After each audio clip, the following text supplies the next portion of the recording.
These are the best SEO tactics for 2025.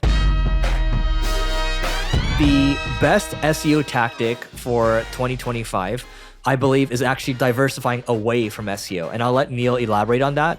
But what I mean by that is we look at this Google exploit, which we can talk about in a moment. We can talk about some of the takeaways there. And there's also a lot revealed with the Google's algorithm earlier this year, right? But one of the things that sticks out to me, because I watched that exploit video, that was a 37-minute video. I watched it earlier this week. And towards the end of it, he showed a SERP and he's like, the number one result, the number two result, they didn't necessarily have all the links. They didn't have the biggest authority out there. And so it just goes to show that the algorithm is changing quite a bit, right? And that was only one search engine result page. But I think, the quote that sticks with me, Rand Fishkin, who founded Moz, said that SEO used to kind of stand on its own. Now it's kind of a side effect of all the work that you're doing, right? And so I do believe more and more people are going to diversify away from SEO. And I also think it's too risky to rely on SEO. Like, it's happening slowly right now. People's traffic is going down and down, but I think it's going to be like all of a sudden thing, right? So you have to look at getting away from it, and then Neil can elaborate on what that means. Yeah, and I'll give my tactic after, but what Eric's talking about is what we call at our agency search everywhere optimization. People are searching on all these platforms. There's 45.1 billion searches a day. Google makes up roughly 18% of the market with 8.5 billion searches a day. ChatGPT is at roughly a billion a day. You got 6.5 billion a day on Instagram, 3.5 billion on the Amazon App Store. Bing has quite a bit. Even the Apple App Store, you have around 500 million a day. I don't recall all of them, but those are some of the ones that I know off the top of my head. And the purpose of searching on all these platforms vary. On the Apple App Store, you're searching to download an app, but there's still money to be made there. It could be you're searching for an app for e-commerce or buying something. Or on the flip side, for Amazon, you're searching to buy something, very transactional. Those are very key money searches that drive a lot of revenue. But if you look on the other side with just businesses like, Instagram, when you search on Instagram, you're looking for content for educational, recreational, or just pure, entertainment, or shopping, like you're looking for a purse or whatever it may be, or you're looking for a friend or their content or just doing research. So the purpose of searching on all these platforms varies, but the only way to do well is to optimize for all of them, because the attention is truly divided no matter what people say. Yeah, and this comes from two people that love SEO. I mean, I grew up in SEO, same for Neil as well. But it's also important to understand where the puck is skate to where the puck is going. That's what I was trying to say. Yes, and in essence, what we're saying is SEO has evolved from search engine optimization, being traditional Google, to search everywhere optimization, where you have to optimize for all the platforms and channels people are using. And when we look at people on TikTok or Instagram, they all want to optimize for the most likes and engagement, but yet these platforms like Instagram and TikTok have so many searches a day. We rarely ever hear from companies saying, hey, when someone types in X, Y, and Z like a purse, we want our purse company to show up. Right. And these are little things that are going to start becoming much more popular because they can drive a lot of revenue, especially with these channels becoming easier to create a shop on and letting people click a button and just buy your product. Search everywhere optimization is YouTube, it's Amazon, it's App Store optimization, it's LLMO optimization or generative engine optimization. It's really where anyone can search, right? Because humans will always search for things as long as humans are around, because we're curious. So that's what it is. My favorite tactic for 2025 is going to be global SEO with AI. And here's what I mean by this.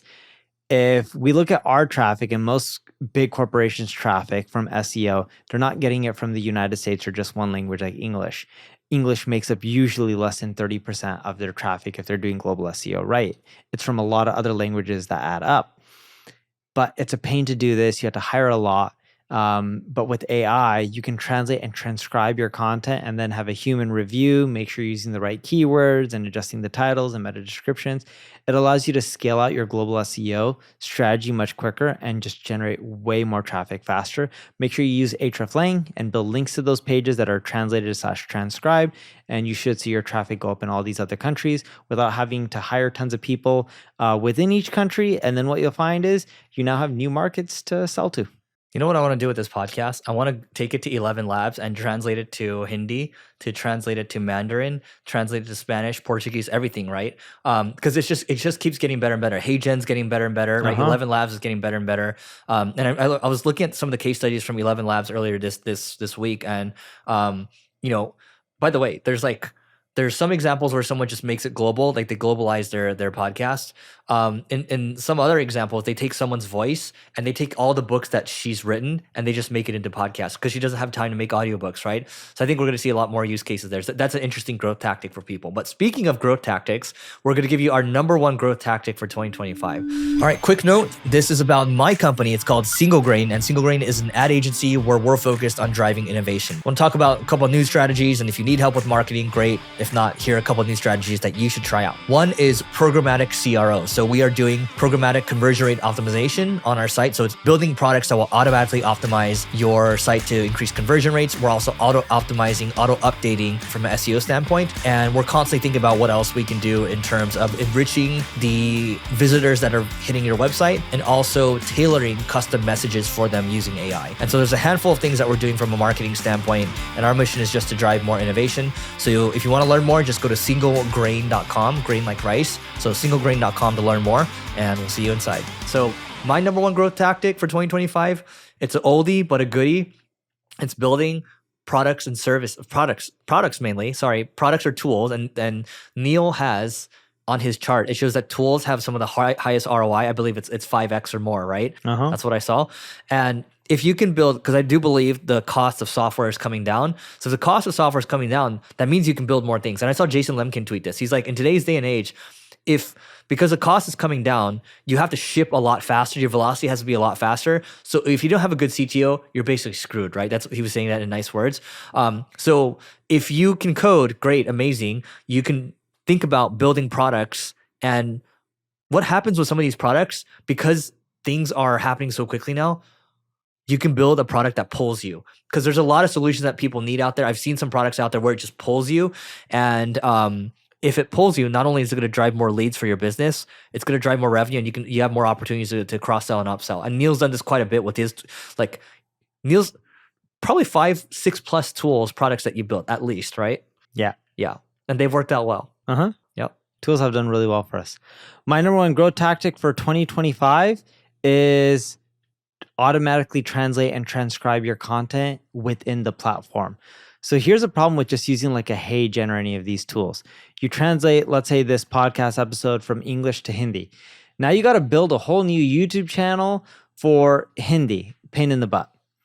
On the flip side, YouTube has a feature now. I don't know if you've seen it. You can actually click a button and they'll transcribe. Yes, they'll automatically do it. I forgot they had that. And it's not available to everyone, but it's going to be soon released to everyone. You watch.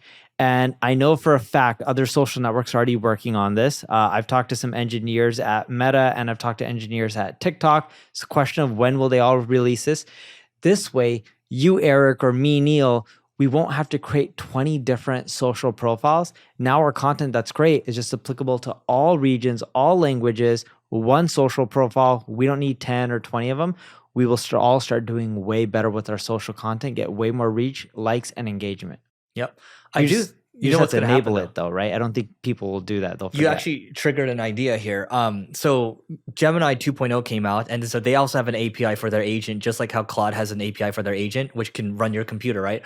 I can see a lot of the situation where we just have a bunch of computers. It almost reminds me of when I went to Neil's place in Seattle, when he had a computer that was just focused on following people on Twitter. On Twitter. So the beauty of this is I think we're going to see that. We're going to see a lot of agents doing this work because it's complex stuff. You have to click around and things like that, right? And so, translating a blog post, like that's going to require some clicking around, right? And then posting it, and then also repurposing that content and then posting it to different platforms. I think that's going to become a big thing. And that's almost like you're basically going to need an AI agent manager. That's what you're going to need. You're going to need a human managing these AI agents. I think we're going to see that. And I think that's going to be a great growth tactic. Maybe not in 2025, but definitely for 2026. So I'm getting ahead of myself a little bit here. I agree with you. I think it's going to be a great growth tactic, and it's going to be really efficient because unlike back in the day, you won't have to even buy computers. Yeah. They'll just spin up instances for you on the cloud, and it'll save you, the $2,000 for an Apple computer. Yep. Anyway, that's it for today, and we'll catch you tomorrow.